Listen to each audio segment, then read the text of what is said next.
Good morning, everybody. Thank you for joining us for this call with Antonio Shelton. If you have a question, if you use the participants button to raise your hand, I will get to you and we will start. There we go. We will start with Rich Scarcella. Good morning, Antonio. Thanks for your time today. Outside an unbeaten season, do you feel like everything is in play for this team and this season going forward? Yeah. We still have an opportunity to play. That's pretty much it. I mean, we still have opportunities to play. We still have opportunities to go out there and execute. So, yeah, it's never. I think so. Donnie Collins. Hey, Antonio, what did last week's game teach you guys about this defense? What you guys do well and where you guys need to get better? To be honest with you, not really focusing on last week. I mean, we watched the film, we made the corrections.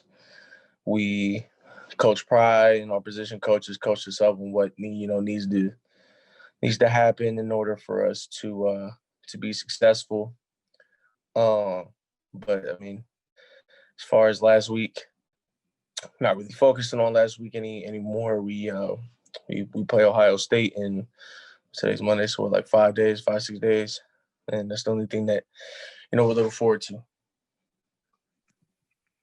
Tyler Donahue. Antonio, it's been a long time since you guys had game film to watch of yourselves. How would you describe the last 36, 48 hours of being able to kind of assess where you are as a 2020 team and waiting so long to get on the field? How anxious are you to just get another chance to maybe make those corrections and go out and show that you're a better team than what was displayed last Saturday? It was definitely nice to, play football again, against, an opponent and not, just your teammates. But it was cool. It was nice to, see that, the off season training and everything that everybody did and all the off season studies and everybody's individual improvement and people's improvement, as on our units, offense, defense, special teams. Seeing those was definitely nice, and just got a couple things to clean up here and there, and we made those corrections already. All we got to do is just keep looking forward. Joe Giuliano. Good morning, Antonio. What does the Penn State-Ohio State rivalry mean to you? First of all, it's not a rivalry. We're not Michigan. I think that people are trying to make this something I don't want to say bigger than what it is, because we're a good team, they're a good team as well. So I can understand how people would try to make it something like that. And by me saying that it's not a rivalry, that's not me downplaying our opponent or disrespecting Ohio State in any sort of way, because I'm not the type of person to downplay my opponent. That's not smart. But I don't necessarily think that this is a rivalry. I think that this is two good football teams who are playing each other. And that's it. They have great players. We have great players. But there's great coaches on both sides. Both programs are very historic, very storied programs. So I just think it's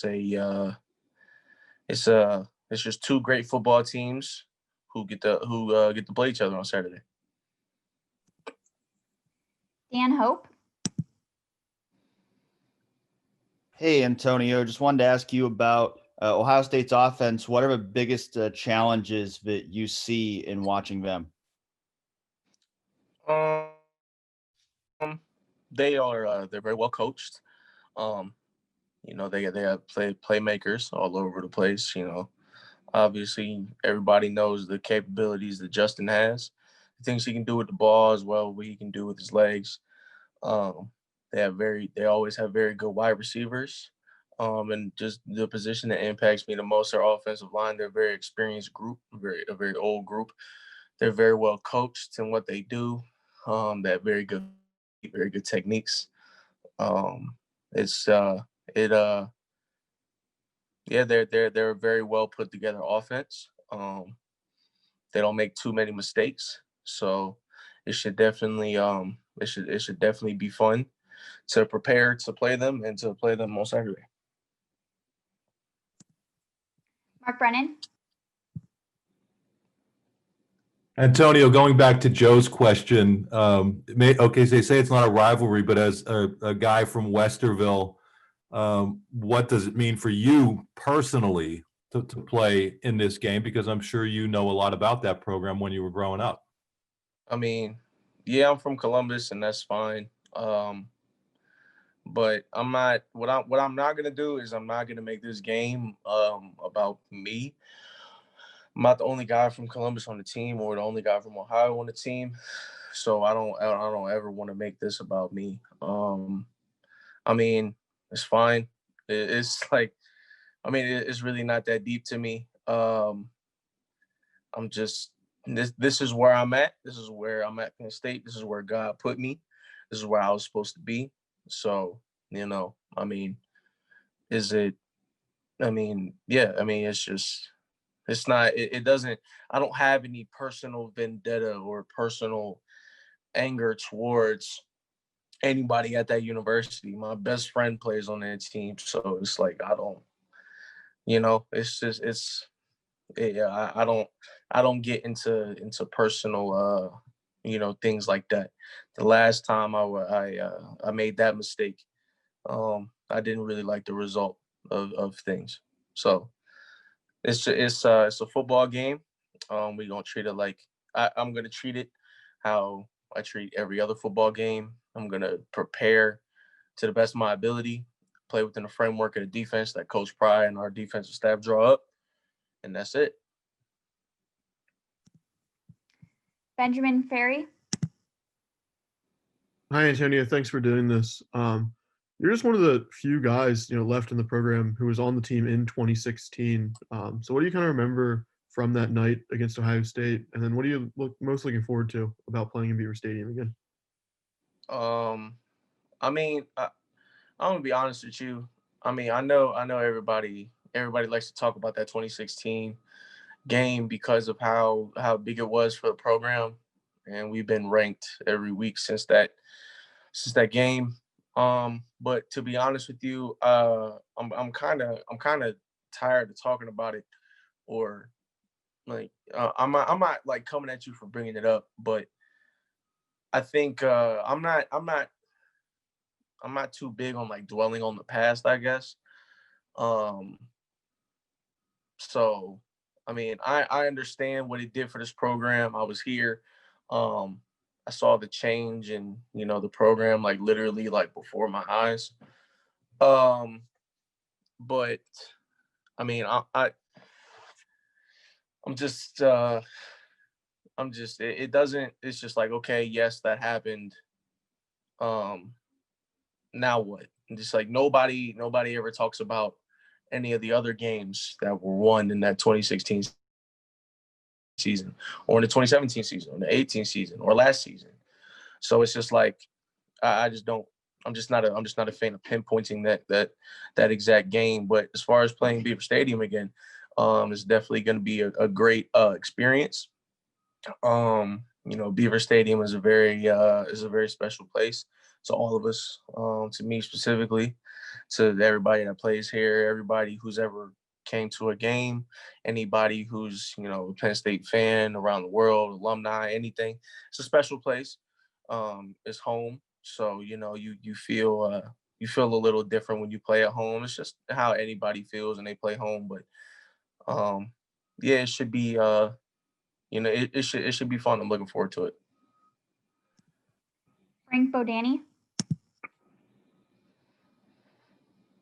Antonio, give me a couple reasons why you guys will look better this weekend than you did in your opener with a lot of the mistakes that happened then. What's your confidence on correcting those, and what's your view on how you will be a better team exactly this Saturday?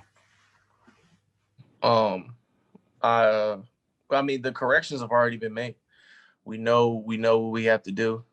The coaches are breaking down the film. They're going to tell us what we have to do, and all we have to do is go out there, play within the framework, and trust what our coaches say. Can't make little mistakes that were made. I'm not going to sit here and throw anybody under the bus. I'm not going to do anything like that. It's just the little mistakes on all three phases of the game.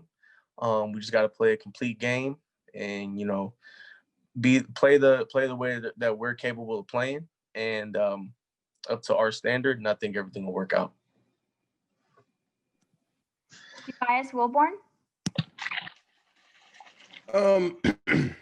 Well, what is it that makes a guy like Joey Porter Jr. so special from your perspective? It's a good one. I think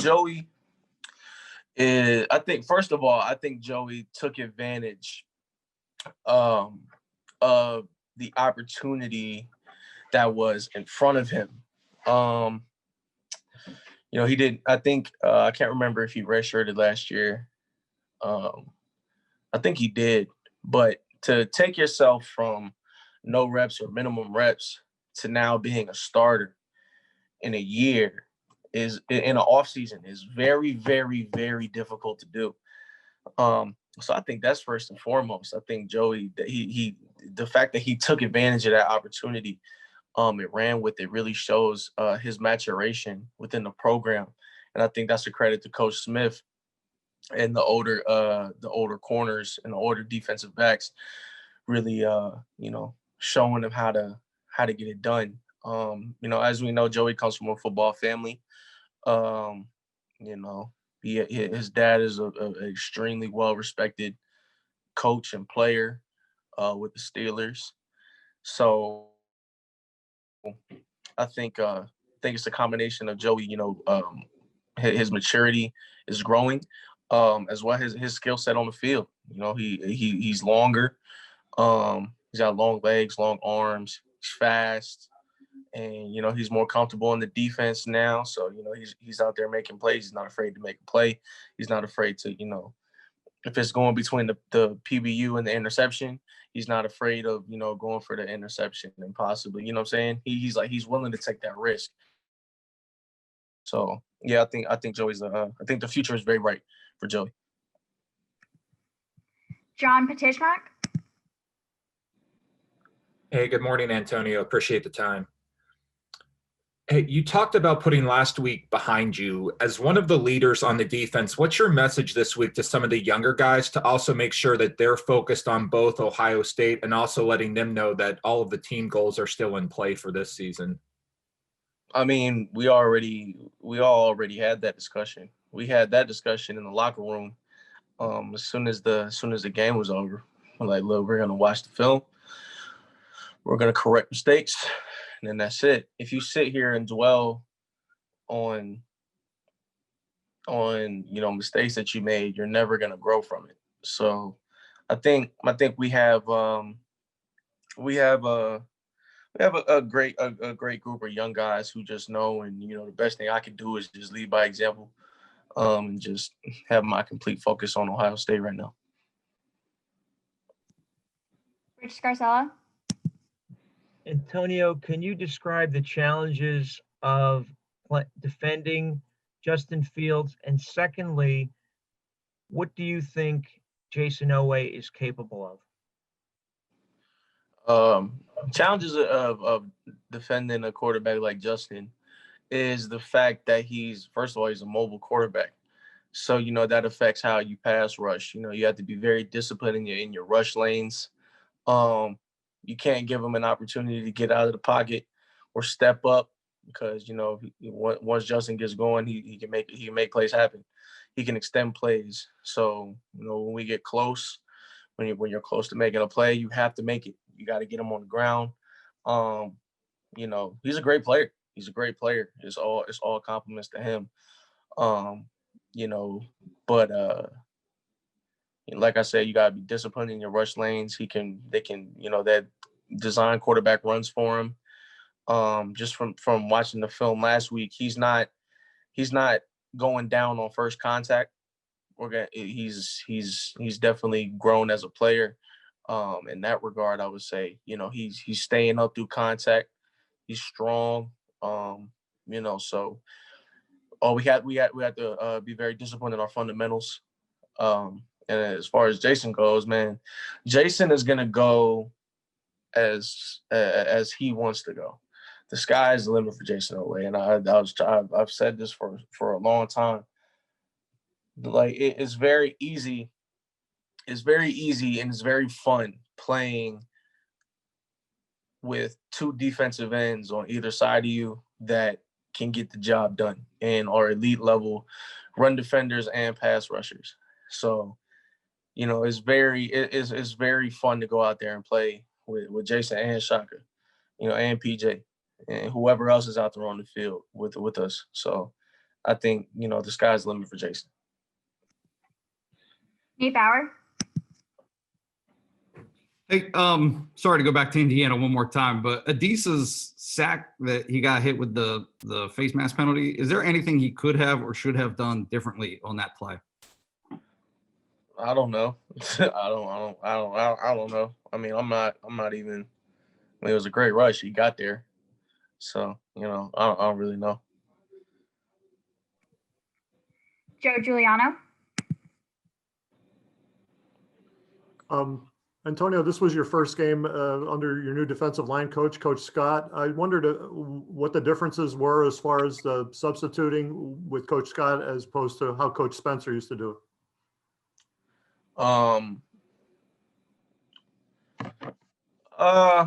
Well, throughout the first half, we only had 22 snaps total of defense. We only had 22 defensive snaps, I believe. So, you know, we were a little bit more well rested, like a little bit more rested.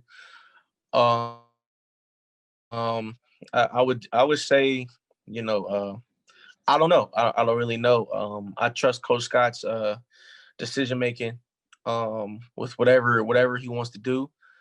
I know towards the end of the game, we had our better pass rushers in the game. Akeem Benham came in, who is very explosive.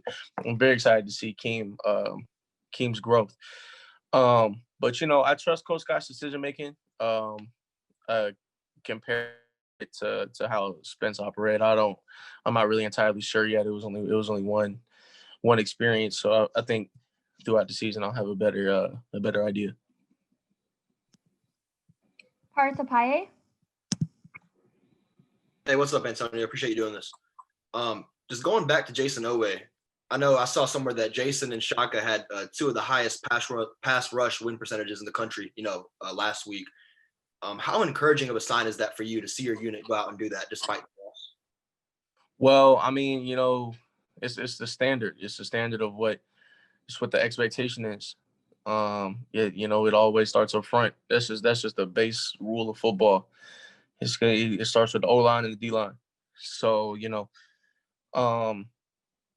I think what people are now seeing is the result of extreme hard work that Shock and Jason have put in, and we all put in. But since we're talking about them, that Shock and Jason have put in throughout the offseason, working with Coach Scott and Coach Deion Barnes.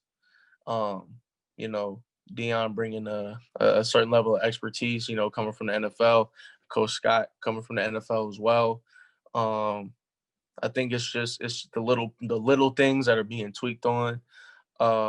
So it's definitely, it didn't shock me at all that they went out there and had, a great performance, because I see it every day in practice. I see how they practice. I know what they do. I know what they can do. We all know what they can do. So, that's just kind of, what we expect. That's what our defense expects. That's what our team expects. That's what we expect from ourselves and each other. Peter Terpstra. Antonio, you kind of have a role of, keeping you guys pumped up and whatnot. Without fans in the stands, is it harder to kind of keep everyone positive when things go wrong in a game? And then secondly, what are you going to miss about like a traditional whiteout game experience with a packed house coming up on Saturday? It's not necessarily harder to keep people involved or positive or anything like that, because we can still hear each other. To be honest with you, you don't. I mean, like you know that the crowd is there, but to a certain extent, you're so locked in that you kind of just drown it out a little bit, I guess. So, but as far as the whiteout, like not having the traditional whiteout, it's always an experience every time, running out with all the fireworks and all that. Over 100,000 people in the stadium. It's cool. It's just a cool thing. But Coach Franklin said that now this is back to like the purest form of the game. And I don't want to say that not having fans doesn't make a difference, but it makes a little bit of a difference. But it's you're really just so locked in on the game that you don't really notice it. And that's not saying that our fans being in the stands isn't important, or our fans don't bring juice or anything like that. I'm not downplaying nobody, but you kind of just you just you're really focused on the game, what you have to do. All right, this will be the last question. Tyler Donahue. Antonio, you mentioned earlier Joey Porter making the jump from limited experience to the starting lineup. Akeem Benham didn't get to the starting lineup, but we saw him quite a bit on the field Saturday after redshirting last year. What do you think he did over the course of these last 10 months or so to put himself in that position to claim a role in the two deep and then go out and earn that kind of playing time in the season opener? He's taken the coaching that Coach Scott has given him, and Coach Dion has given him very, very well. He's been consistent. He's been much more consistent. He's growing as a player. He's doing his job within the framework of the defense, and the coaches, they're developing trust for him. They know that Akeem is going to be where he needs to be. He's going to do his job. He's very explosive. He has great hand placement. He's fast, and he's fast with the ball. He's disruptive. I think that's what Akeem has done. I think he's really focused in on what he has to do, and he's taking the coaching that he's getting in the instruction very, very well. All right, thank you for joining us this morning, everybody. We appreciate your time, Antonio. Cool. Thank you. See y'all.